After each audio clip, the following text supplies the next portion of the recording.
7. 비버와 지낸 하루.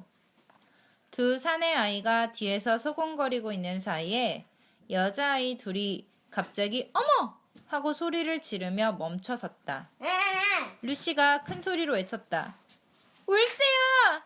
헉! 울새가 날아가 버렸어! 새는 정말로 시야에서 사라지고 없었다. 그럼 이제 어떡하지? 에드먼드는 이렇게 말하면서 피터에게 내가 뭘 했어? 하는 듯한 눈길을 보냈다. 수잔이 말했다. 쉿! 저걸 봐! 피터가 물었다. 뭘? 저기 왼쪽 나무들 사이에서 뭔가 움직여! 아이들은 너나 없이 뚫어져라 그쪽을 바라보았다. 다들 마음이 불안했다. 그때 수잔이 말했다. 다시 나타났어! 피터가 말했다. 이번엔 나도 봤어. 아직도 저기 있다. 금방 큰 나무 뒤로 사라졌어. 이번엔 나도 봤어. 아직도 저기 있다. 금방 큰 나무 뒤로 사라졌어. 루시는 애써 초조한 마음을 감추며 물었다. 저게 뭘까? 피터가 말했다. 저게 뭐든 우리를 피하고 있는 건 확실해. 눈에 띄고 싶지 않나 봐. 수잔이 말했다. 이젠 집에 가자. 그리고 그 순간 아무도 입 밖에 내지는 않았지만 다들 좀 전에 에드먼드가 피터에게 속삭인 것과 똑같은 사실을 깨달았다. 맞네. 그리고 그 순간 아무도 입 밖에 내지는 않았지만 다들 좀 전에 에드먼드가 피터에게 속삭인 것과 똑같은 사실을 깨달았다. 아이들은 길을 잃은 것이다. 루시가 말했다. 저게 뭐야? 수잔이 대답했다. 동물 같은데? 봐! 저것 봐 빨리! 저기 있어! 이번에는 모두가 그것을 보았는데 수염이 난 털북숭이 얼굴을 나무 뒤에서 쏙 내밀고 아이들을 빤히 쳐다보고 있었다. 하지만 이번에는 순식간에 뒤로 숨거나 하지 않았다. 대신 사람들이 조용히 하라고 할 때 손가락을 입술에 갖다 대는 것처럼 앞발을 입으로 가져갔다. 그러고 나서 그 동물은 다시 사라졌다. 아이들은 모두 숨을 죽이고 서 있었다. 잠시 후 그 낯선 동물은 행여 누가 볼세라 주위를 재빨리 둘러보며 나무 뒤에서 나오더니 쉿! 하고 말했다. 그러고는 나무가 좀 더 빽빽이 들어찬 곳에 있는 자기한테 오라고 신호를 보낸 뒤 곧 다시 사라졌다. 피터가 말했다. 이제 뭔지 알겠다. 비버야. 꽈리를 봤어. 수잔이 말했다. 우리 보고 자기한테 오라고 하잖아. 소리 내지 말라고 주의를 주면서. 나도 알아. 문제는 가느냐 마느냐지. 루시, 네 생각은 어때? 착한 비버 같은데? 그러자 에드먼드가 끼어들었다. 그럴 수도 있겠지. 하지만 그걸 우리가 어떻게 알아? 수잔이 말했다. 한번 부딪혀 볼까? 그냥 여기 서 있어봤자 아무 소용 없잖아. 난 뭘 좀 먹고 싶어. 그 순간 비버가 나무 뒤에서 다시 고개를 내밀고는 따라오라는 신호를 열심히 보냈다. 피터가 말했다. 가자. 한번 가보지 뭐. 서로 바짝 붙어. 만일 저 비버가 적으로 돌변하면 한판 붙어야 하니까. 그래서 아이들은 서로 바짝 붙은 채 그 나무 쪽으로 걸어갔고 아니나 다를까 나무 뒤에서 비버를 만났다. 비버는 주춤거리며 목이 콱 잠긴 듯한 쉰 소리로 말했다. 좀 더 안으로! 좀 더 안으로 들어오세요. 바로 이 안으로 말이에요. 바깥은 위험해요. 비버는 나무 네 그루가 몹시 밭투 자라서 가지가 서로 얽혀있는 컴컴한 곳으로 아이들을 이끌었다. 그곳에는 눈이 쌓여 있지 않아서 아이들은 발밑으로 갈색 흙과 솔잎을 볼 수 있었다. 그제야 비버는 아이들에게 말을 하기 시작했다. 당신들은 아담의 아들과 이브의 딸인가요? 피터가 대답했다.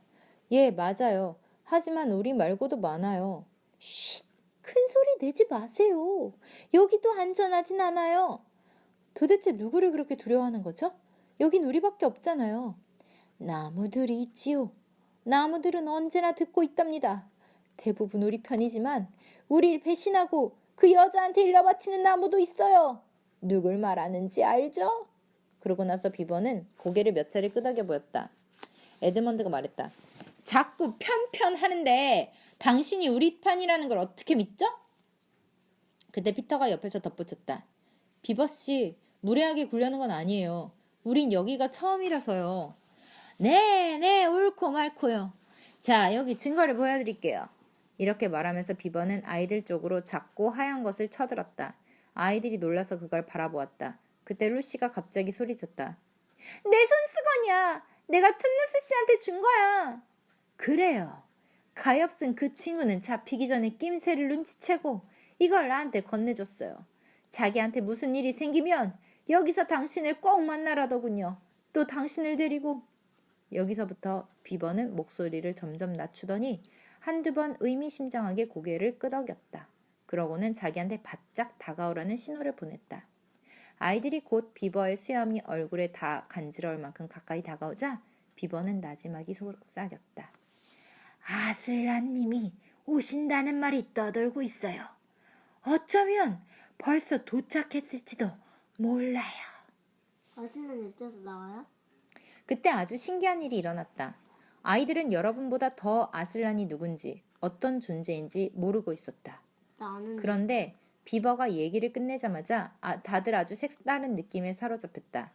어쩌면 여러분도 가끔씩 꿈속에서 누군가가 하는 말을 잘 이해할 수는 없지만 뭔가 원대한 뜻이 담겨있는 듯한 느낌을 받아본 적이 있을 것이다. 때로는 그것이 꿈 전체를 악몽으로 변하게 하는 무시무시한 뜻일 수도 있고 때로는 너무 아름다워서 도저히 말로 옮겨놓을 수 없는 사랑스러운 뜻일 수도 있다. 너무도 아름다운 나머지 평생토록 기억하고 다시 한번 꿔보고 싶은 그런 꿈 말이다. 지금이 바로 그랬다. 아슬란이라는 이름을 듣자마자 아이들은 저마다 가슴속에서 뭔가가 꿈틀꿈틀 솟는 것을 느꼈다. 에드먼드는 까닭 모를 공포를 느꼈고 피터는 갑자기 솟구치는 용기와 모험심을 느꼈다. 수잔은 뭔가 누가요? 달콤한 향기나 에드먼드는 까닭 모를 공포를 느꼈고 피터는 갑자기 솟구치는 용기와 모험심을 느꼈다. 수잔은 뭔가 달콤한 향기나 감미로운 선율이 자기 곁으로 확 퍼지는 듯한 느낌을 받았고 루시는 아침에 일어나 그날이 방학 첫날이라거나 여름이 시작되는 날이라는 걸 깨달았을 때 느끼는 그런 기분에 휩싸였다. 루시가 말했다. 그런데 툼누스 씨는 어떻게 된 거죠? 어디 있어요? 비버가 말했다. 쉿, 여기서는 안 돼요. 마음 놓고 얘기하면서 식사도 할 수 있는 곳으로 여러분을 모실게요. 에드먼드만 빼고 이제 아무도 비버를 의심하지 않았다. 하지만 식사라는 말을 듣고는 모두들, 물론 에드먼드도 너무 반가웠다. 그래서 놀라우리만치 빠른 걸음으로 앞서가는 새 친구를 따라 1시간이 넘도록 빽빽한 숲길을 허겁지겁 쫓아갔다. 알았죠? 모두들 너무나 허기가 져 기진맥진해졌을 무렵 갑자기 나무들이 줄어들며 점점 가파른 내리막길이 나타났다. 잠시 후 하늘이 여전히 해가 빛나고 있었다. 훤히 보이는 곳으로 나오자 멋진 풍경이 발 아래 펼쳐졌다. 그들은 가파르고 좁은 골짜기 언저리에 서 있었다. 골짜기 아래로는 얼지만 않았다면 시원스레 흐르고 있을 꽤 커다란 강이 뻗어 있었다. 그들 바로 밑으로는 강을 가로지르는 댐이 놓여 있었다. 아이들은 댐을 보자 문득 비버들이 댐을 만드는 습성이 있다는 사실을 떠올리면서 분명히 비버씨가 만든 댐일 거라고 생각했다. 비버씨의 얼굴에는 쑥스러운 표정이 어려 있었는데 그건 정원을 손수 만든 사람 앞에서 그 정원을 보거나 직접 글을 쓴 사람 앞에서 그 글을 읽을 때 상대방의 얼굴에서 볼 수 있는 바로 그런 표정이었다. 그래서 수잔이 그저 예의상 어쩜 저렇게 멋진 댐이 있을까? 하고 말하자 비버씨도 이번만큼은 쉿! 이라는 말 대신 별거 아니에요. 별거 아니에요. 아직 다 된 것도 아닌데요. 뭐 하고 정색을 했다. 댐 위쪽에는 예전엔 깊은 저수지였겠지만 짙은 초록색의 평평한 빙판이 자리 잡고 있었다. 댐 아래쪽으로 내려갈수록 더 꽝꽝 얼어 있었고 언 모양은 평평하지 않고 거품과 물결 모양 그대로 울퉁불퉁했다. 서리가 닥쳐오기 직전까지 물이 세차게 흘렀던 모양이다. 또 물이 댐 사이로 뿜어져 나오거나 흘러넘치던 곳은 반짝이는 고드름 벽을 이루고 있었다. 마치 댐 옆이 온통 새하얀 설탕꽃과 화환과 꽃장식으로 덮여 있는 듯했다.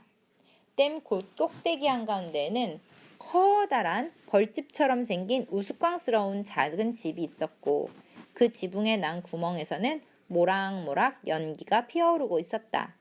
여러분이 그 광경을 보았다면 특히 배고플 때 당장 음식 생각이 나서 더욱 배가 고파졌을 거다. 다른 아이들한테는 대체로 그런 것들이 눈에 띄었지만 에드먼드는 좀 다른 것을 눈여겨보았다. 작은 골짜기에서 흘러내려온 강줄기가 그 큰 강 하류 지역으로 합류하고 있었다. 그 골짜기를 올려다보니 2개의 작은 언덕이 보였다. 에드먼드는 곧 하얀 마녀가 가로등에서 헤어지던 날 가르쳐 주었던 작은 언덕 2개라는 걸 알 수 있었다. 불과 1.5km 정도밖에 떨어지지 않은 그 언덕 사이에 마녀의 집이 있을 게 틀림없었다. 에드먼드는 터키 젤리를 떠올리며 왕이 되는 상상도 했다. 그러면서 피터 형이 과연 그걸 좋아할까? 하고 마음속으로 중얼거렸다. 그러자 문득 소름 끼치는 생각이 머릿속에 떠올랐다. 비버씨가 말했다. 다 왔어요. 아내가 기다리고 있을 거예요. 내가 안내하죠. 미끄러지지 않게 조심하세요. 댐 꼭대기는 걸어 다닐 수 있을 정도로 넓은 편이었지만 얼음으로 덮여 있어 사람들한테는 그렇게 걷기 수월한 곳은 아니었다. 얼어붙은 저수지의 빙판은 평평했으나 강 하류로 이어지는 반대쪽은 가파른 낭떠러지였다. 그 길을 따라 아이들은 한 줄로 쭉 늘어서서 강 상류와 하류가 멀리까지 보이는 댐 한복판까지 걸어갔다. 마침내 아이들은 비버씨네 집 앞에 도착했다. 비버씨가 집안을 향해 소리쳤다. 여보, 우리가 왔어요. 그들을 찾았어요. 여기 아담의 아들과 이브의 딸들이 왔어요. 그러고는 모두들 안으로 들어갔다. 루시가 안으로 이렇게 들어가서 작은 아니야? 맨 먼저 들은 소리는 이렇게 드르륵거리는 작은 소리였고 맨 처음 본 것은 착하게 생긴 나이든 암컷 비버였다. 비버 부인은 구석에 앉아 씨를 입에 물고 재봉틀을 돌리느라 정신이 없었다. 드르륵거리는 소리는 바로 재봉틀에서 나는 소리였다. 아이들이 들어가자마자 비버 부인은 하던 일을 멈추고 자리에서 일어섰다. 부인은 주름진 앞발을 내밀며 말했다. 드디어 오셨군요. 드디어 세상에 내가 살아서 이런 날을 보다니. 감자는 삶는 중이고 주전자 물도 끓고 있어요. 여보, 당신은 물고기 좀 잡아오세요. 그래, 그러지. 비버씨는 피터도 함께 꽁꽁 얼어붙은 저수지 한가운데로 갔다. 거기에는 작은 구멍이 뚫려 있었는데 그 구멍은 비버씨가 얼지 않게 날마다 손도끼로 뚫어놓은 것이었다. 비버씨는 조용히 구멍 가장자리에 앉아서 추위쯤은 아랑곳하지 않는 듯 그 안을 뚫어지게 들여다보다가 갑자기 앞발을 내리쳐 눈 깜짝할 사이에 아름다운 송어 한 마리를 획 낚아챘다. 몇 번 그렇게 하고 나니까 제법 많은 물고기가 잡혔다. 그동안 여자아이들은 비버 부인을 거들어 주전자에 물을 채우고 식탁을 차리고 빵을 자르고 접시들을 오븐에 넣어 데우고 집안 한 구석에 있는 술통에서 비버씨가 마실 맥주를 큰 잔에 따르고 프라이팬을 뜨겁게 달궜다. 루시는 툰누스 씨의 동굴과는 전혀 다르지만 비버들도 아늑한 집을 갖고 있구나 생각했다. 왜 이렇게 커요? 책이나 그림은 없었고 침대 대신 꼭 선실처럼 벽 속에 마련해 놓은 잠자리가 있었다. 천장에는 양팔을 엮은 줄과 햄이 매달려 있고 벽에는 고무장화, 방수포, 손도끼, 큰 가위, 삽, 모종삽, 회반죽을 나르는 도구들, 낚싯대, 어망, 자루 같은 것들이 비스듬히 놓여 있었다. 또 식탁 위에는 거칠지만 깨끗한 식탁보가 깔려 있었다. 프라이팬이 때마침 달구어져 지글지글 소리가 날 때 피터와 비버씨가 물고기를 들고 들어왔다. 물고기는 벌써 비버씨가 밖에서 칼로 배를 다 따서 깨끗하게 손질을 끝낸 상태였다. 여러분은 막 잡은 생선을 튀길 때 얼마나 맛있는 냄새가 날지, 배고픈 아이들이 물고기가 다 튀겨지기를 얼마나 애타게 기다렸을지, 그리고 비버씨가 이제 다 돼갑니다 하고 말할 때까지 아이들이 얼마나 더 심하게 배가 고팠을지 상상이 갈 거다. 루시가 비버 부인을 도와 송어를 요리하여 내놓는 동안 수자는 감자를 건져내어 물기를 싹 가신 다음 다시 빈 냄비에 담아 레인지 옆에 두었다. 잠시 후 모두들 간이 의자, 비버씨네 집에는 불가에 있는 비버 부인의 흔들의자를 빼면 3발짜리 간의 의자밖에 없었다. 그 의자를 끌어다 앉으며 먹을 준비를 했다. 아이들에게는 크림이 듬뿍 든 우유가 한 주전자 있었고 비버씨에게는 맥주가 있었다. 모두들 원하는 만큼 감자에 듬뿍 발라 먹을 수 있는 샛노란 버터 덩어리가 식탁 한가운데 놓여 있었다. 내 생각과 마찬가지로 아이들은 모두 민물고기만큼 기막히게 맛있는 것은 없다고 생각했을 거다. 30분 전까지만 해도 살아있던 물고기를 프라이팬에 튀겨낸 지 30초도 안 돼 생선을 다 먹어치웠으니까. 비버 부인은 오븐에서 생각지도 않았던 뜨거운 김이 모락모락 나는 끈적끈적하고 큼직한 마멀레이드 롤빵을 꺼내가지고 왔다. 그러고 나서 빵을 다 먹은 후 곧바로 차를 마실 수 있게 불 위에 주전자를 올려놓았다. 각자 찻잔을 들고 간이 의자를 뒤로 밀어 벽에 기대놓고는 만족스럽게 큰 숨을 길게 내쉬었다.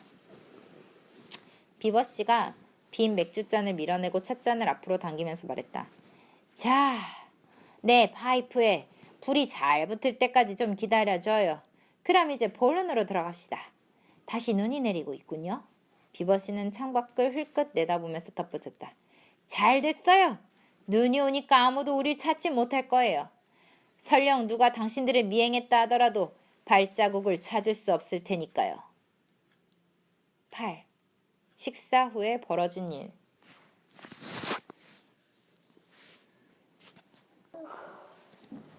8. 식사 후에 벌어진 일. 루시가 말했다. 그럼 이젠 툼누스 씨한테 무슨 일이 일어났는지 말해주세요. 비버씨가 고개를 저으며 말했다. 참 안 됐어요. 너무너무 딱하게 됐어요. 경찰이 끌고 간 건 확실합니다. 그걸 목격한 새한테 다 들었어요. 루시가 물었다. 그런데 어디로 끌려갔나요? 글쎄요. 북쪽으로 끌려가는 걸 본 게 마지막이었어요. 다들 그게 뭘 의미하는지 알죠? 수잔이 말했다. 아니요? 우린 몰라요. 비버씨는 몹시 슬픈 듯 힘없이 고개를 저었다. 그건 마녀의 집으로 끌려갔다는 뜻이에요. 루시가 숨을 죽이며 물었다. 비버씨, 그분은 무슨 일을 당했을까요? 글쎄요. 정확히 알 수는 없겠죠. 하지만 거기 끌려갔다가 다시 살아 돌아온 경우는 거의 없었습니다. 석상이 되죠. 들리는 말로는 하얀 마녀의 집 안뜰과 계단 위 홀까지 석상들로 꽉 차 있다고 합니다. 그 여자가 우리 국민들을... 비버씨는 잠시 멈췄다가 몸서리를 치며 말을 이었다. 돌로 만든 겁니다. 루시가 말했다. 하지만 비버씨, 우린 그분을 구하기 위해 뭐든 해야 돼요. 너무 끔찍한 일이잖아요. 게다가 이건 다 내 탓이란 말이에요. 그러자 비버 부인이 말했다. 아가씨가 어떻게든 그분을 구할 거라 믿어요. 하지만 그 여자의 허락 없이 함부로 그 집에 들어갔다간 절대 살아나올 수 없을 거예요. 피터가 말했다. 좋은 수가 없을까요? 가령 변장을 한다거나 그래 행상으로 가장한다거나 아님 마녀가 나갈 때까지 죽치고 기다린다거나 뭐 그딴 거요.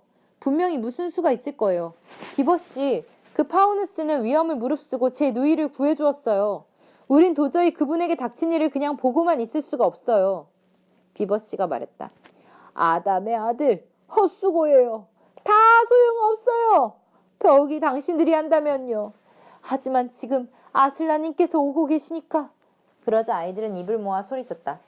그래, 아슬라님 얘기 좀 해주세요. 마치 봄이 오는 조짐 같기도 하고 좋은 소식일 것만 같은 신기한 느낌이 다시금 아이들에게 밀려들었다. 수잔이 다시 물었다. 아슬라님이 누구죠? 비버씨가 말했다. 아슬라님요? 아니, 여러분은 모르고 있었나요? 그분은 왕입니다. 온 숲의 왕이시죠. 하지만 여기에 자주 나타나시진 않아요. 지금도 우리 아버지 시대에도 오신 적이 없죠. 하지만 그분이 돌아오고 있다는 소식이 우리 귀에 들어왔습니다. 지금 그분은 나니아에 계십니다. 그분이라면 하얀 마녀도 금방 물리치실 겁니다. 툼누스 씨를 구할 분은 당신들이 아니라 그분이십니다. 에드먼드가 말했다. 그 여자가 그분도 돌로 만들어버리면 어떡해요? 비버씨는 집이 떠나갈 듯 웃어 젖혔다. 맙소사! 아담의 아들! 그걸 말이라고 해요? 그분을 돌로 만든다고요? 그 여자는 기껏해야 꼿꼿이 서서 그분의 얼굴이나 똑바로 바라보는 정도겠죠. 아마 그것도 제대로 못하겠지만 그럼요. 어림도 없어요. 그분은 모든 것을 바로잡으실 겁니다. 예시에 이런 구절이 있어요. 아슬란이 오실 때 악이 바로 잡히리라. 그의 우렁찬 포효에 슬픔이 사라지고 그가 이를 드러낼 때 겨울은 죽음을 맞이하며 그가 갈기를 흔들 때 봄은 다시 찾아오리라. 여러분도 그분을 보면 깨달을 겁니다. 그러자 수잔이 물었다. 그런데 과연 우리가 그분을 볼 수 있을까요? 그럼요, 이브의 딸. 여러분을 여기 데려온 것도 다 그분 때문인걸요. 제가 여러분을 그분과 만날 수 있는 곳까지 데려다 드릴게요. 루시가 물었다. 그분은 인간인가요? 비버씨가 단호하게 말했다. 아슬라님이 인간이냐고요? 아니에요. 그분은 숲의 왕이시고 위대한 바다 황제의 아드님이십니다. 동물의 왕이 누군지 모르세요? 아슬라님은 사자예요. 사자. 위대한 사자. 수잔이 말했다. 어머머, 난 사람인 줄 알았는데. 그렇다면 그분을 만나도 괜찮을까요? 사자를 만나는 건 좀 겁이 나서요. 비버 부인이 말했다.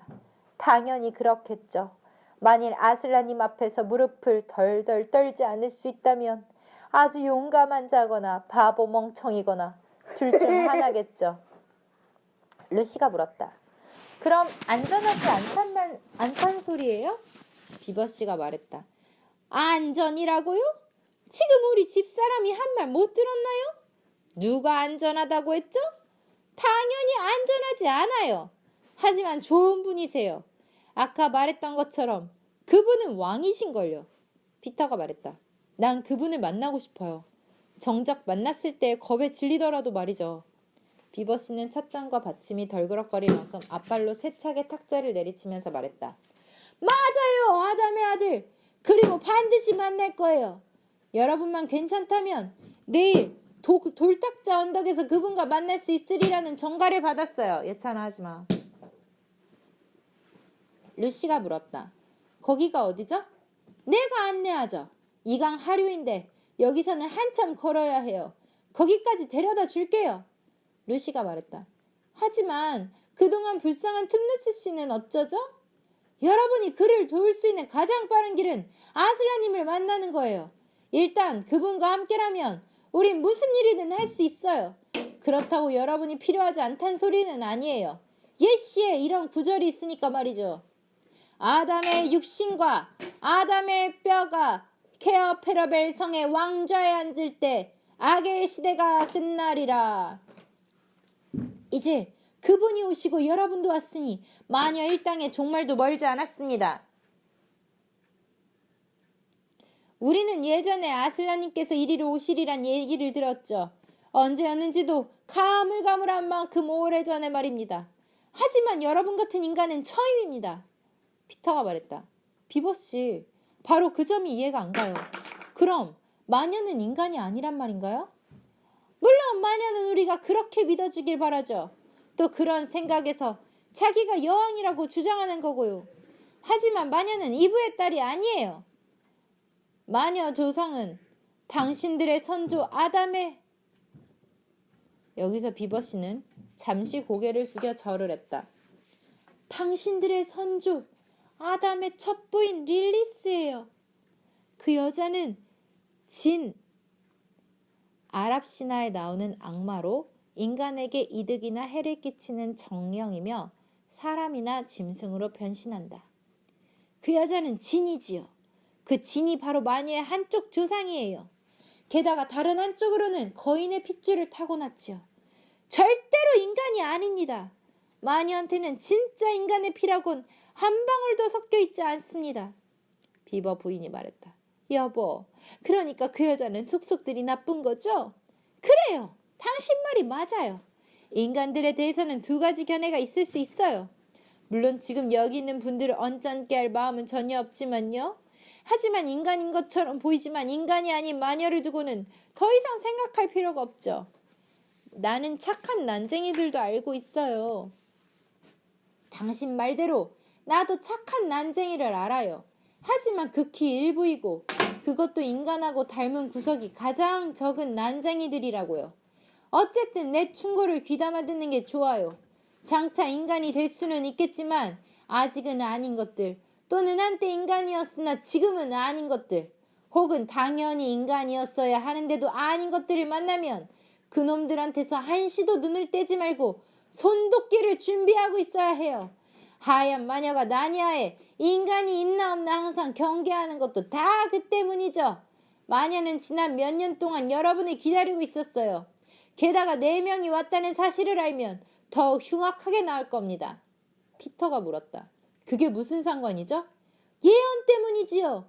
이 강어기의 해안에서는 케어 페러벨이라는 성이 있는데 모든 것이 제대로 돌아갔다면 이 나라의 수도가 되었을 성이지요. 그 성에는 왕좌가 4개 있는데 먼 옛날부터 나니아에는 이런 말이 전해 내려오고 있답니다. 아담의 2 아들과 이브의 2 딸이 내 왕좌에 앉는 날 하얀 마녀의 통치가 끝나고 그 마녀의 목숨도 끝난다고 말이죠. 아까 오는 길에 그처럼 조심해야 했던 것도 그 때문이에요. 만일 마녀가 여러분 4사람이 나니아에 있다는 걸 알게 되면 여러분의 목숨은 내 코털보다도 더 하찮은 것이 되었을 거예요. 아이들은 비버씨의 말에 정신이 팔려서 한동안 다른 데는 전혀 신경을 쓰지 못했다. 비버씨의 마지막 말이 끝나고 잠시 침묵이 흐르는 사이에 느닷없이 루시가 소리쳤다. 에드먼드 오빠는 어딨지? 한동안 섬뜩한 침묵이 흐른 끝에 저마다 누가 마지막으로 에드먼드를 보았지? 안 보인 지 얼마나 됐어? 밖에 나갔나? 하고 물어보기 시작했다. 그러고는 다들 문 쪽으로 달려가 밖을 내다보았다. 눈이 펑펑 쏟아지고 있었고 초록빛 저수지 빙판은 두꺼운 하얀 담요처럼 내려앉은 눈 밑으로 자취를 감추었다. 이제 댐 한가운데 있는 작은 집에서는 양쪽 강기슭이 다 보이지 않을 정도였다. 아이들은 밖으로 나가 방금 내린 부드러운 눈 속에 발목까지 푹푹 빠져가며 집 주위를 샅샅이 돌아다녔다. 아이들은 목이 쉬도록 외쳐댔다. 에드먼드! 에드먼드! 그러나 소리 없이 내리는 눈은 아이들이 외치는 소리를 덮어버리는 것 같았고 메아리마저 울리지 않았다. 마침내 모두들 체념하고 돌아오는 길에 수잔이 말했다. 이게 대체 무슨 일이람? 괜히 왔나봐. 피터가 말했다. 비버씨, 이젠 어떡하죠? 벌써 눈정화를 거의 다시는 비버씨가 말했다. 어떡하냐고요? 어떡하냔 말이죠. 당장 떠나야 합니다. 이러고 있을 시간이 없어요. 피터가 말했다. 넷으로 나누어 찾는 게 낫겠어요. 각기 딴 쪽으로 흩어져서요. 에드먼드를 찾는 사람은 즉시 돌아와. 비버씨가 피터의 말을 잘랐다. 나누어 찾는다고요? 아담의 아들, 뭐 때문에요? 그야 물론 에드먼드를 찾기 위해서죠. 비버씨가 말했다. 찾아봐야 소용없습니다. 수잔이 말했다. 그게 무슨 뜻이죠? 에드먼드는 아직 멀리 못 갔을 거예요. 그 애를 꼭 찾아야 돼요. 찾을 필요가 없다니 도대체 무슨 뜻이죠? 어디로 갔는지 이미 알고 있으니까요. 모두들 놀라서 눈이 휘둥그레졌다. 내 말 뜻을 모르겠어요? 에드먼드는 그 여자한테 간 거예요. 하얀 마녀한테요. 에드먼드는 우리 모두를 배신한 겁니다. 수잔이 소리쳤다. 세상에, 그럴 리가. 그 애가 그런 짓을 했을 리 없어요. 비버씨는 새 아이들을 뚫어지게 바라보며 말했다. 없다고요? 순간 아이들은 하고 싶었던 말이 입가에서 사라져버렸다. 갑자기 마음속에 에드먼드라면 그러고도 남았을 거라는 생각이 들어서였다. 피터가 말했다. 하지만 에드먼드가 길을 알고 있을까요? 비버씨가 물었다. 전에 에드먼드는 이 나라에 온 적이 있죠? 혼자서 말입니다. 루시가 거의 속삭이듯이 말했다. 네, 그런 것 같아요. 그럼 자신이 뭘 했는지, 누굴 만났는지 얘기하던가요? 아니요. 아무 말도 안 했어요. 그럼 내 말을 잘 들으세요. 에드먼드는 벌써 하얀 마녀를 만났을 뿐만 아니라 이미 한편이 됐어요. 그래서 마녀가 사는 곳을 아는 거예요. 아까는 에드먼드가 여러분의 형제라서 말할 수가 없었지만 에드먼드를 보자마자 첫눈에 배신자다 싶은 생각이 들었어요. 마녀와 함께 지내면서 마녀의 음식을 먹어본 사람의 표정을 짓고 있더군요. 나니야 오래 살다 보면 그런 건 한눈에 알아볼 수 있거든요. 그 치들의 눈초리는 뭔가 달라요. 피터는 목이 꽉 맨 소리로 말했다. 그래도 우린 가서 에드먼드를 찾아야 해요. 아무리 못된 아이라 해도 어쨌든 우리 형제니까요. 게다가 아직 어린애고요. 비버 부인이 말했다. 마녀의 집에 간다고요? 여러분이나 에드먼드나 목숨을 구하려면 마녀한테서 멀리 떨어져 있어야 한다는 걸 아직도 모르겠어요? 루시가 물었다. 무슨 말이죠?